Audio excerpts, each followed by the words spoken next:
This podcast is brought to you by Progressive. Most of you aren't just listening right now. You're driving, cleaning, even exercising. But what if you could be saving money by switching to Progressive? Drivers who save by switching save nearly $750 on average, and auto customers qualify for an average of 7 discounts. Multitask right now. Quote today at progressive.com. Progressive Casualty Insurance Company and Affiliates. National average 12-month savings of $744 by new customers surveyed who saved with Progressive between June 2020 and May 2023. Potential savings will vary. Discounts not available in all states and situations. This episode is brought to you by Choiceology, an original podcast from Charles Schwab. Hey there, How-To listeners. Before we start the show, I want to let you know about a fascinating podcast from our partners at Charles Schwab. It's called Choiceology, and it's hosted by one of my favorite scientists, not to mention good friend, Katie Milkman.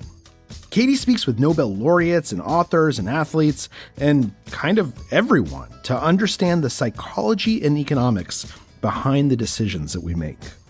So stick around to hear more about it later in the episode. Listen to Choiceology at schwab.com/podcast or wherever you listen. I lost all my photos in 2017, which was absolutely horrific. It was like a new iPhone transfer tragedy. Yes. I had no backup, and so I lost all the photos of everything, all the kids, everything. Oh, no. It was heartbreaking, and I was like sick to my stomach for like 3 days, and then I sort of got over it. And now I have a camera roll that has, 7,000 friggin' photos in it, and I cannot let go of any of them. And some of it is like not having the tools, but a lot of it is emotional. Like I'm just... You need to talk to your therapist about that one.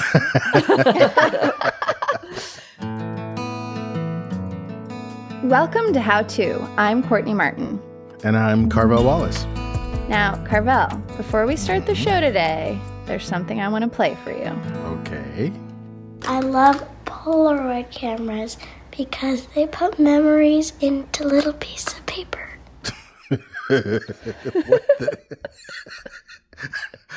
I'm sorry. Are you raising like a 16th century poet? Like what is happening right there? Okay, so that is my older daughter, Meyer, who is 9. And then I've got Stella, who is an exuberant 7. And I asked them for some advice about our topic today. Oh, my goodness. What a great idea. Today we were talking on the podcast about how you decide what to keep from your kids' stuff or give away. And how hard it is for grown-ups to know what to keep. Do you have any advice for people? So think of what your kids playing with most. And then when they're not playing with, just sell it, give it away. But if they really like it, keep it. Yeah, I would say that is pretty accurate. I mean, I have no arguments with that airtight philosophy. It's pretty logical for a profoundly illogical child, I have to say. But you'll hear more about this. Now, Maya also, the older one, got very excited that there's a profession called professional organizer. She was shocked by this and even had the gall to say that she would like to do this job so she could organize her various little collections. You like organizing gems and rocks? And other things. Like what? Makeup, earrings, jean jackets, pencils, pens, tape, more pencils. You're sure that older Maya will be invested because in it has that? dates, I want to keep it. Okay. Anything else you think people should know? Cats are adorable. Perfect. Cats are adorable, and that is something you should keep for the rest of your life. You put that in the archives. Okay, so as parents, we all want the best for our kids, of course, and that includes the best preserved version of their childhoods. So today, we're going to be joined by someone who does that for a living, a professional organizer. I'm Nonnahs Driskill, and I run 2 organizing teams in Southern California, and we just try to help people's lives be a little easier by dealing with their clutter and getting them a little more organized. Full disclosure, Nonnahs and I know each other from the early 2000s, which was a million years ago when our families were part of a babysitting co-op in our neighborhood in Los Angeles. We took care of each other's kids and we hung out a lot and we partied together a lot, like new parent partying. And back then she was in a different line of work, but her gift for organizing was, at least to me and all of us who went to her house, it was pretty clear to us back then that she was really good at this. And it's really impressive when you consider that, like me, she had small kids. Well, my mom was a kindergarten teacher, and so she kind of raised us like it was a kindergarten, I think. We had the places for everything, and that's how kindergarten runs. Like, imagine if at the end of the day she's just like, everybody just go home. No, we can't. We got to do cleanup time, and everything goes back and hang it on the right peg.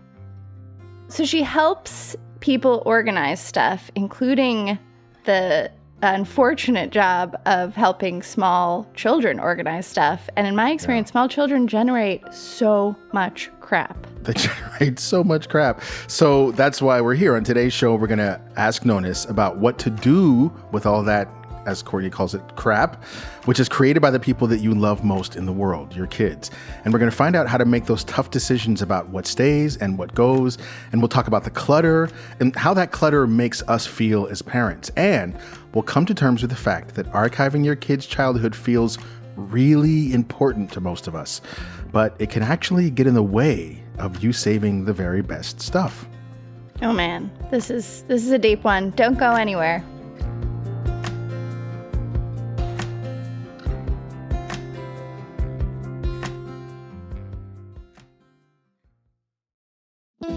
This episode is brought to you by Choiceology, an original podcast from Charles Schwab. Choiceology is a show all about the psychology and economics behind our decisions. Its host, Katie Milkman, is an award-winning behavioral scientist, and she talks to authors and athletes and Nobel laureates and all kinds of people about why we make irrational choices and how we can make better ones. Katie is actually one of my favorite social scientists and is actually a good friend. And the research that Katie does is fascinating because it's about how we can actually change our behavior using science. In each episode, Katie shares the latest research in behavioral science and dives into questions like, can we learn to make smarter decisions? Or what is the power of negative thinking? One of my favorite episodes, in fact, was from season 10. It's episode 4, which is named So Much in Common. And it's about how we oftentimes misattribute our emotions to things that we think we're feeling, but actually are very much influenced by what's going on around us. And that's why I love this episode so much, is because it tells us how to de-bias our understanding of ourselves. That's just one of many amazing episodes of Choiceology that you can listen to anytime. Choiceology is out now. Listen and subscribe at schwab.com/podcast or find it wherever you listen. Brooklinen knows a thing or two about tricks and treats in the bedroom. Mattresses on the floor or navy sheets? Definitely tricks. Luxury linens that stand the test of time? Now that is a treat, and Brooklinen has enough treats to go around. I personally love Brooklinen. It's like pretty much the only thing I sleep on. I, in fact, just ordered a sheet set that's like this beautiful gold color, and it makes me so happy every night when I crawl into bed. Brooklinen offers a whole fleet of sheet options from linen to flannel to accommodate all kinds of sleepers. Use those old sheets for your ghost costume and upgrade to Brooklinen's seasonal picks for linens, as well as top of bed, bath, and more. It's no trick. Brooklinen's best-selling linens are sure to curb those seasonal scaries this fall. Visit in-store or online at brooklinen.com. That's BROOKLINEN.com and use code HOWTO for $20 off your order of $100 or more. That's BROOKLINEN.com. Use promo code HOWTO for $20 off. Okay, so Courtney, I'm going to let you in on something. So I told you earlier that we met each other because we were in the same childcare co-op when our kids were little. Right. But one of the other parents in that co-op is actually the one responsible for Nonnahs becoming a professional organizer. It was Jessica Garrison, who's a mutual friend of ours. Mm-hmm. And I don't know if you remember this about her, but she was very disorganized. I remember this vividly about her. Shout out Jessica Garrison. And she's just so good at being a reporter for the Los Angeles Times. She did not have any any brain power to be decluttering her house. So when I would go over there to babysit in the co-op, I would just organize her stuff, just reflexively. And she said, Nonnahs, you need to get paid for this. This is a career and you should be doing it. So that's how it started. But the truth is, everybody needs us. Everybody needs a professional organizer, even if they're organized at some point in their life. Everyone needs it. So what do you like about it, and what do you find is challenging about doing this work? I've learned that clutter is very emotional, and it's usually not about the things that you're looking at. It's about the backstory, about their own parents, about how much money they had growing up, about what their husband thinks they should be doing while he's at work. It's just so much stuff that's so hard to pinpoint, and you have to kind of get to that as fast as you can so that you can help them. And then the good part is when we leave, people are generally gobsmacked with gratitude. So it's really pretty great. How many of the consultations involve tears? Yeah. I feel like it's all so deep. Yeah. When we're working at a session, let me think of a percentage, 10% maybe, but there are definitely tears. And that's always surprising when I'm interviewing people who want to work on our team. Like, this isn't about Pinterest or Instagram. There will be swearing. There will be crying. There will be cat puke.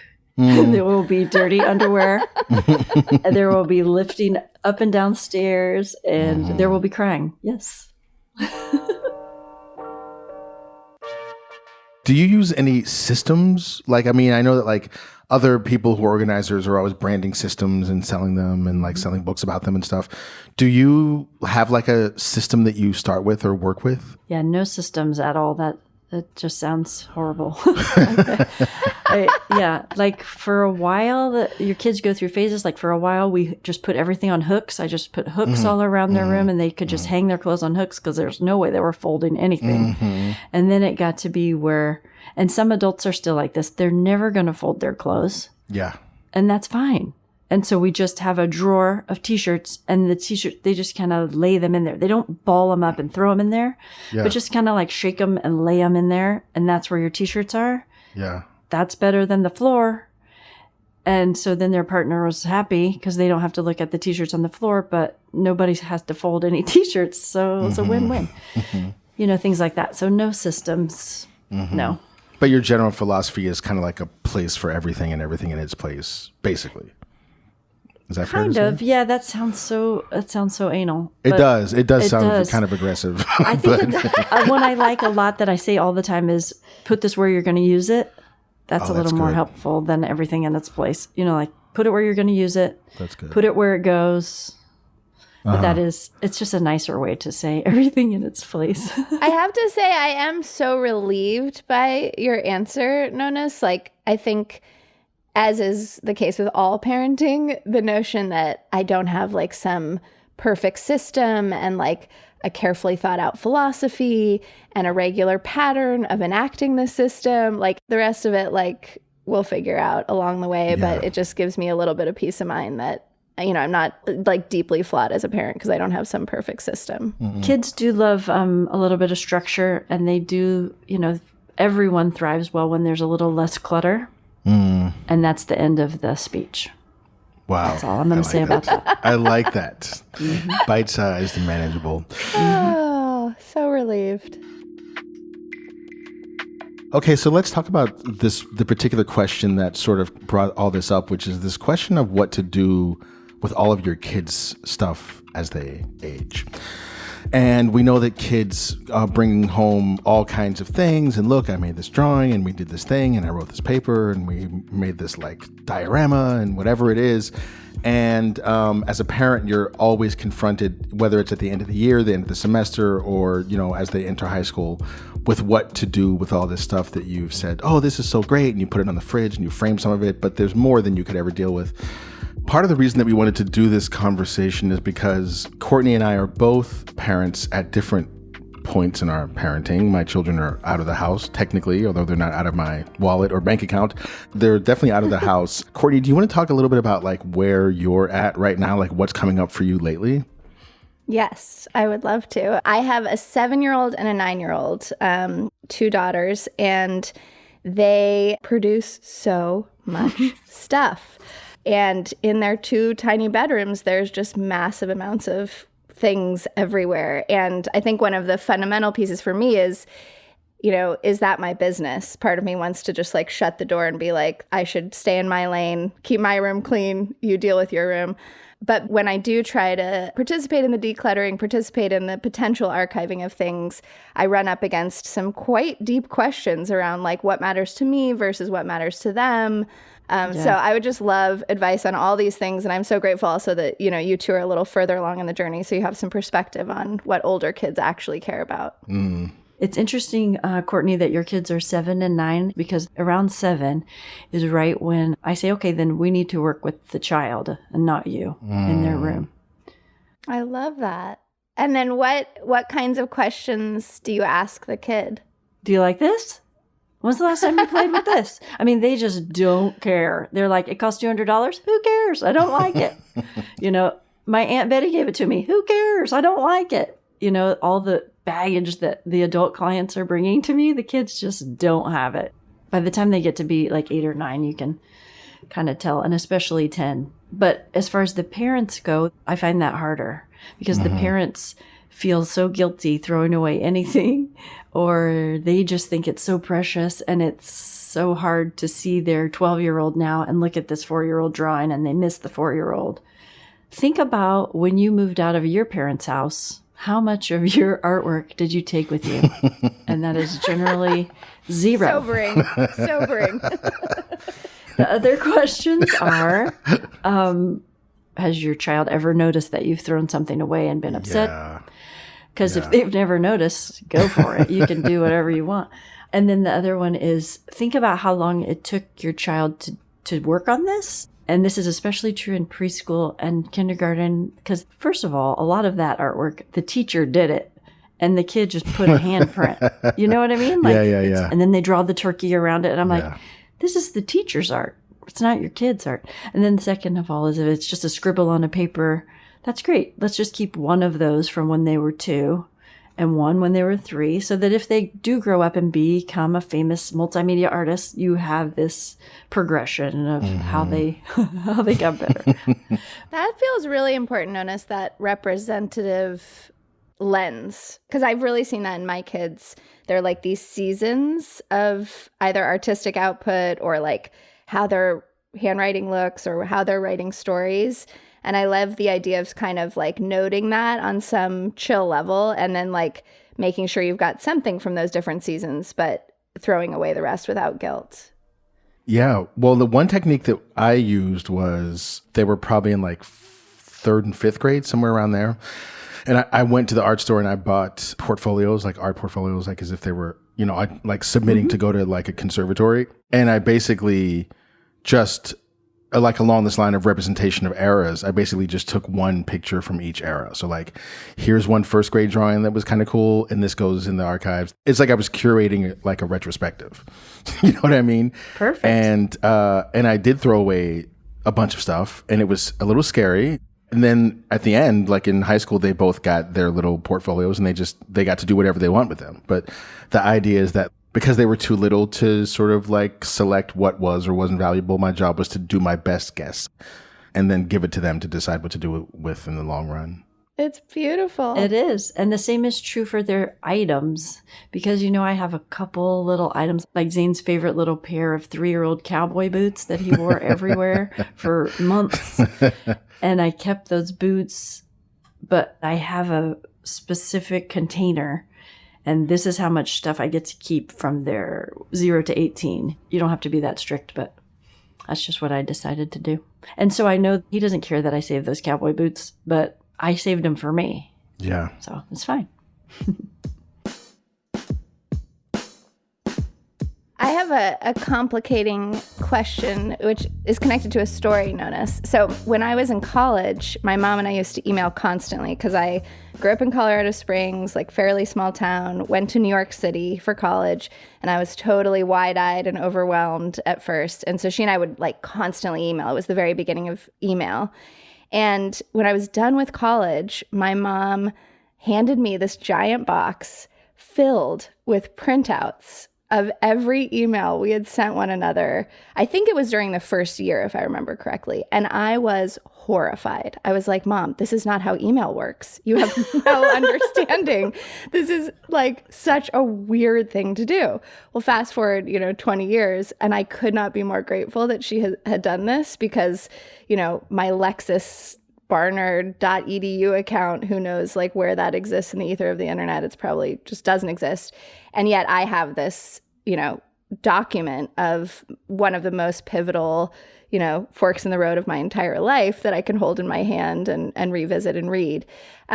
So 2 questions related to this. One is, sometimes I get that we can ask our kids, but on the other hand, our kids are making decisions like as themselves now, not as their future selves. So I think sometimes like they couldn't possibly understand the value of a thing just because of the nature of childhood. And so I'm curious about that. Like I want to give my kids agency. On the other hand, I think there's a lot they don't know about who they're going to be and what they might value.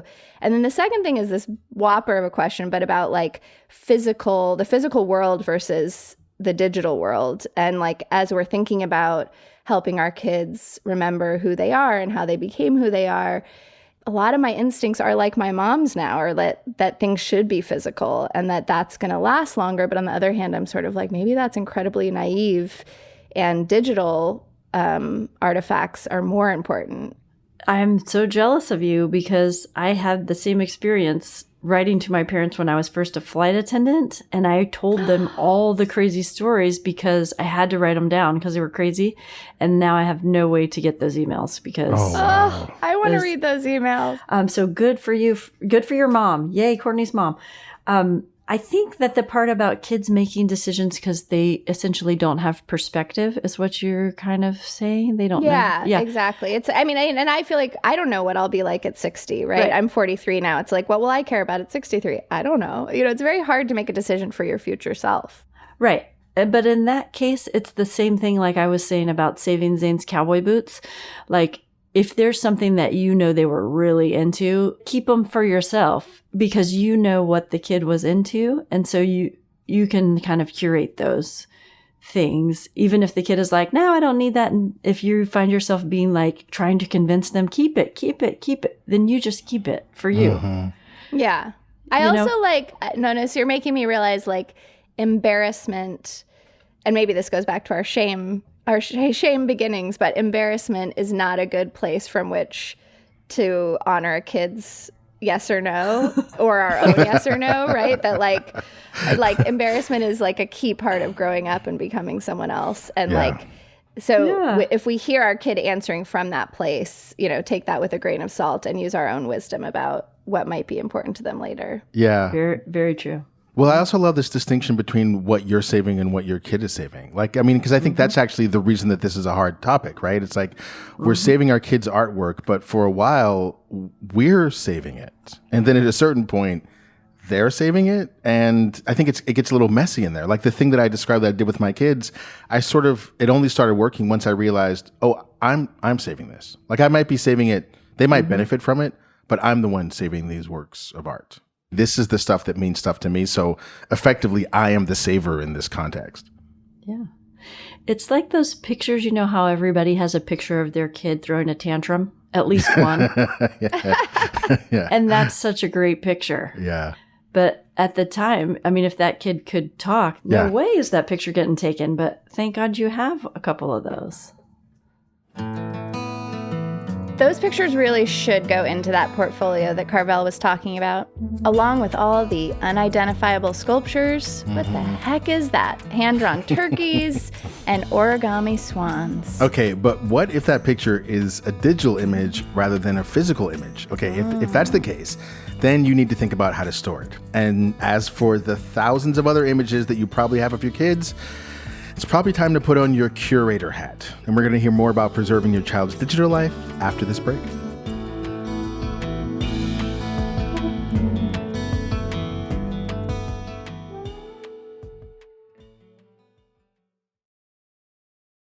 Apple Card is the credit card created by Apple. You earn 3% daily cash back up front when you use it to buy a new iPhone 15, AirPods, or any products at Apple. And you can automatically grow your daily cash at 4.15% annual percentage yield when you open a high-yield savings account. Apply for Apple Card in the Wallet app on iPhone. Apple Card subject to credit approval. Savings is available to Apple Card owners, subject to eligibility. Savings accounts by Goldman Sachs Bank USA, member FDIC. Terms apply. Apple Card is the credit card created by Apple. You earn 3% daily cash back up front when you use it to buy a new iPhone 15, AirPods, or any products at Apple. And you can automatically grow your daily cash at 4.15% annual percentage yield when you open a high-yield savings account. Apply for Apple Card in the Wallet app on iPhone. Apple Card subject to credit approval. Savings is available to Apple Card owners, subject to eligibility. Savings accounts by Goldman Sachs Bank USA, member FDIC. Terms apply. This episode is brought to you by Choiceology, an original podcast from Charles Schwab. Choiceology is a show all about the psychology and economics behind our decisions. Its host, Katie Milkman, is an award-winning behavioral scientist, and she talks to authors and athletes and Nobel laureates and all kinds of people about why we make irrational choices and how we can make better ones. Katie is actually one of my favorite social scientists and is actually a good friend. And the research that Katie does is fascinating because it's about how we can actually change our behavior using science. In each episode, Katie shares the latest research in behavioral science and dives into questions like, can we learn to make smarter decisions? Or what is the power of negative thinking?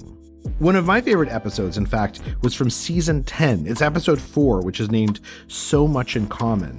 And it's about how we oftentimes misattribute our emotions to things that we think we're feeling, but actually are very much influenced by what's going on around us. And that's why I love this episode so much, is because it tells us how to de-bias our understanding of ourselves. That's just one of many amazing episodes of Choiceology that you can listen to anytime. Choiceology is out now.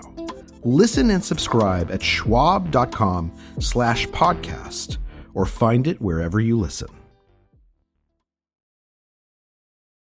We're back. I'm Courtney Martin here with Carvell Wallace. We're talking about strategies for archiving all the things that kids generate during childhood. Yep, and our guest is Nonnahs Driskill, a professional organizer based in Southern California. When you're preserving your child's early years, you have a couple of options. You could stay in the physical realm, or you could go digital. And Nonnahs has some thoughts. I think you need some physical things, and I think you definitely are going to need some digital things. I think a little bit of both is great. I love how you can make physical books from digital photos. Mm-hmm. You can do that in so many ways. You can start like a Substack is a new thing, like, and you can upload little stories or just great pictures and only share your Substack with yourself or with your parents or whoever. And then you have that kind of like a digital scrapbook forever and ever. Every now and then when we get a really good picture, I do order a print. Mm-hmm. And people who have artistic children, when I'm working with them as their organizer, we have this issue, especially with 3D art.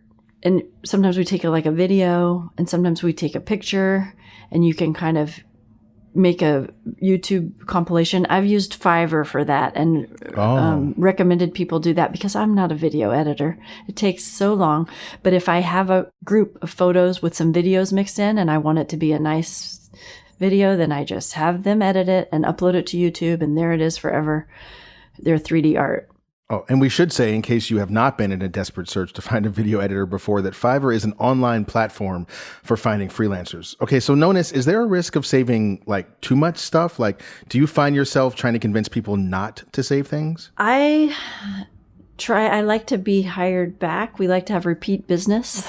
So I try not to piss people off. So if you can see them really digging their heels in, I'm like, great, let's keep all of it. Let's figure out how to keep all of it.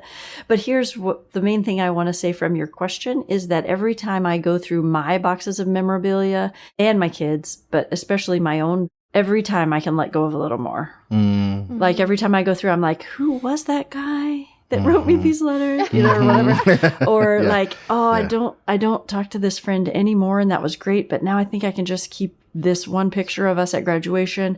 So as far as memorabilia goes, I think you could, as long as you have the space, can err on the side of saving a little bit more and just go through it. It's so fun to go through those boxes too. It's when you're in the holidays, when you're not working, or during the pandemic was an awesome time to do that. It actually reminds me, Carvell, this may be a metaphor that you and I would uniquely be into, but of writing, good editing after you've written something where like at first you want to keep all your darlings and then you give it, if you can, a couple weeks or a month or whatever time you have away from your writing. And then you come back to it and you're like, oh, actually, I can get rid of You're half just of like that. block And deleting entire paragraphs that you thought were so important. And then you're like, wait, this piece didn't need any of that. Yeah, exactly. Totally. So like I can imagine that one technique that would work well for me is to like save things along the way, but then periodically, like you're saying, Nonnahs, maybe like once a year, I just like look through what I've saved and cut that by half again. Yeah. And that probably by the end of, childhood, by the end of this beautiful 18-year journey I'm on, that like I would think, oh, that this was right. Like this was the right amount of stuff to save. I think with all kinds of organizing, it depends on your personality type and how you do it. Some people like to do a little every day, and some people like to do a big chunk on the weekends, when they're doing their physical clutter. And I think the same is true with digital clutter. Going through all your digital photos, like I do think you can keep too many digital photos because you just get so overwhelmed looking at thousands of pictures on your phone. And then, God forbid, your phone goes out. Hopefully everything is backed up these days. But instead of winding down at night looking at Instagram, you can wind down looking at your own photos and kind of editing them. Because you probably have 5 of the same pose. Just pick the best one and do that. But like any good decluttering project, staying on top of it is the key. It's not a easy, fast thing to do, decluttering. So you have to figure out if your personality likes to do little chunks or big chunks and do that. Here's a way that it feels complicated for me because my personality would like everything to be done with the snap of a finger. I would like to just snap my fingers and then, or if it's not a snap of a finger, I would like to have just one superhero session where I just burst it out and I can make my life completely organized. But then the size of that project is so overwhelming that I'm like, or I'll just scroll Instagram. So then I scroll Instagram for like an hour and then it's time for bed. So my personality does want to do it all in one fell swoop, but I don't know if my body agrees. That's what I'm saying. Yeah. What is your advice to people who are intimidated by the size of the project? Yeah. There are a couple tricks. One of them that works for most people is a timer. You just say, I'm just going to set this timer for 10 minutes. I only have to do this for 10 minutes. And then once the timer goes off, you're probably okay to keep going. But just to kind of trick yourself to get started, the timer works really well. And then this is for people who are more type A, I guess, is to schedule it on your calendar. Put a reminder that's time sensitive, like every Monday night, I'm going to go through my photos from the past week. And some Mondays you miss, but you know that on Monday night when I'm falling asleep, that's what I'm doing. One other thing I wanted to say is I think we're talking about this in like a very individual way.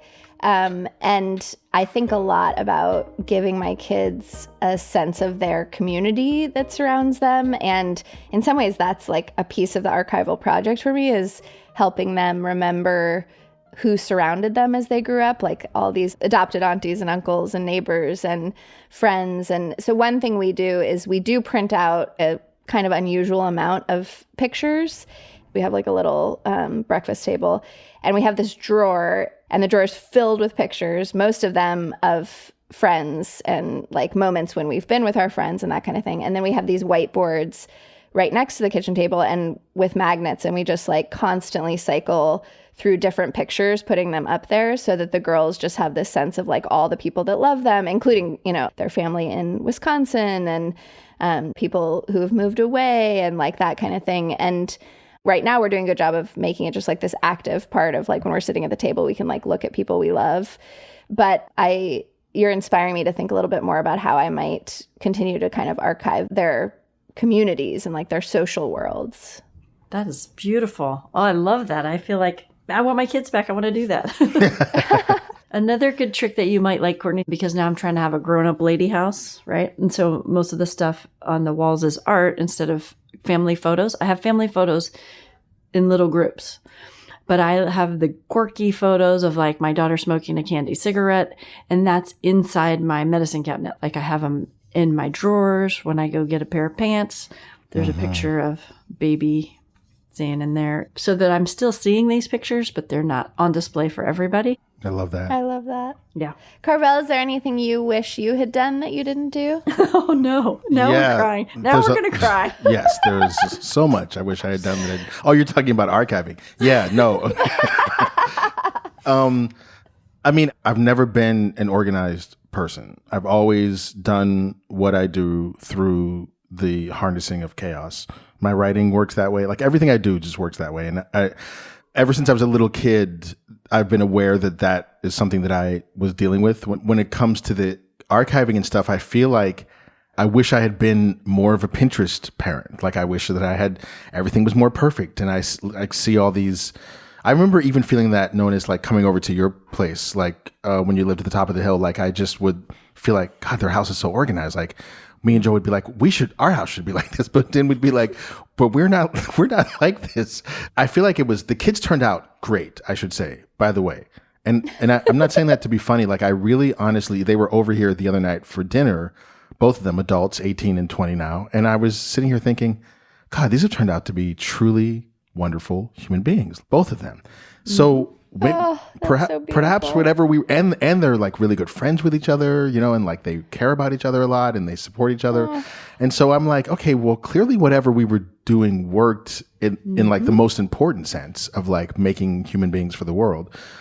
Yeah, when I hear you say that from this side of the parenting journey, I'm like, oh my gosh, like that's the holy grail. Like all I care about is that my kids like each other and support each other and that they're like, comfortable in the world and doing cool shit that they love. It's just like, you did it. Yeah. You don't have to regret anything. But I do feel like I wish that I had been more organized in some way, but I don't exactly know what that way is or why I have that lingering feeling. And maybe that's just a lingering thing from my childhood, like a lingering feeling of like being less than that I just like developed when I was a child that I just carry with me all the time. I think if you had been more concerned about being organized, it would have been a disservice to your kids because what you have taught them is to be themselves because you were yourself. And so if you had been running around like, I'm trying to get this house to look like Noni's house, then you should have just sent them to live with me. Then they wouldn't have had the benefit of seeing you be yourself and struggle because they're probably going to struggle with the same thing. And now... Yeah. And they know it. So yeah, I can already see some of it now that they have their own living arrangements. So that also brings me back to Courtney a little bit. At the beginning, you were talking about your daughter's rooms and should you intervene and how much is it your room? Okay, well, this is a little tricky because even in couples, there's different thoughts about this because one partner might think, this is my house, I'm paying for this house, so we need to keep it up to my standards. And then the other partner might think, but it's their room. This is the only space that they have. That's all theirs. And then if their room is, hazardous or whatever, you definitely have to teach them how to periodically declutter things because they're growing so fast. Their interests are changing so fast. And so you definitely do have to teach them that skill. And one or other of them will probably be a natural and the other one will probably be a Carvell. And that's fine. And that's really great. But like just making it fun and not passing on the shame is the most important thing, right? I also think it's important to kind of model just safety and a little bit of organization because some people's houses are just utter chaos. And I just think that's a little bit of a disservice to the kids. It's good to get in their room every now and then and just do a little tidying with them or without them, whatever, it depends on their personality. Because you know how like if you eat spicy food growing up, then you're going to like spicy food. The same way, like if your house was generally pretty neat, then when you go out and have roommates, you're going to be like, okay, I got to figure out how to keep this a little bit more in check for my roommates or whatever. Oh, so relieved. It's been so great to talk to you, Nonnahs. I've been smiling the entire time. I love hearing your voice. And Same. Thank you. Yeah. Thank you. So nice to meet you, Courtney. Yeah, Nonnahs, you're so great. Thanks. I really meant what I said. It's like such a relief. I feel like I can like wander upstairs now and like just be a person next to these terrible rooms. Although I am going to declutter a little. Do it for you. Yeah, I'll do it for me.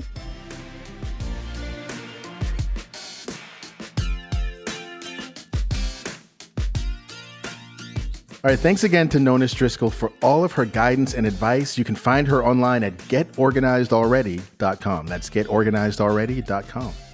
I gotta get with Nonnahs. Is there a mess in your life that needs decluttering? Send us a note at howto@slate.com or leave us a voicemail at 646-495-4001. We might just have you on the show. And if you like what you heard today, please give us a review and a rating and tell a friend. That helps us help more people. How To's executive producer is Derek John. Joel Meyer is senior editor. Rosemary Belson, Kevin Bendis, and Jabari Butler produced the episode. Merritt Jacob is senior technical director. Charles Duhigg created the show. And I'm Carvell Wallace. I'm Courtney Martin. Thanks for listening. And once they started talking about this topic, oh, my cat is causing noise. Hold on, guys. Let me let my cat out. Sorry. Ooh, let the cat out. Hey, everybody. It's Tim Heidecker. You know me, Tim and Eric, Bridesmaids, and Fantastic Four. I'd like to personally invite you to listen to Office Hours Live with me and my co-hosts, DJ Doug Pound. Hello. And Vic Berger. Howdy. Every week we bring you laughs, fun, games, and lots of other surprises. It's live. We take your Zoom calls. Music. We love having fun. Excuse me? Songs. Vic said something. Music. Songs. Music. I like having fun. I like to laugh. I like to meet people who can make me laugh. Please subscribe now.